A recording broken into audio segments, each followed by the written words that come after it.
Kumusta po yung moral ng leadership after po nitong confirmation na magre-resign po si Speaker Romualdez? Taas naman, no? Kasi si Speaker is very supportive, no? Kay incoming Speaker Bogie D. At talagang magkaibigan sila. So talagang makikita mo na talagang naandun yung confidence na talagang magtutuloy-tuloy yung yung adhikain ng leadership at saka ng institution na tulungan yung ating pamahalaan, yung ating pamahalaan, especially kay Presidente BBM. So wala naman kami nakikitang problema. Sir, bakit si Bogie D yung napapalit kay Speaker?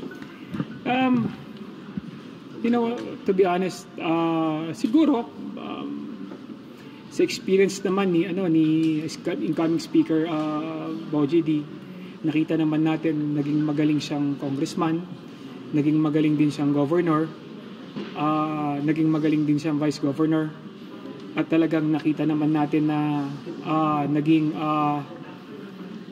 stable naman, no, nung pinamamahalaan niya yung probinsya ng Isabela. Talagang maganda naman yung kanyang naging pamamalakad.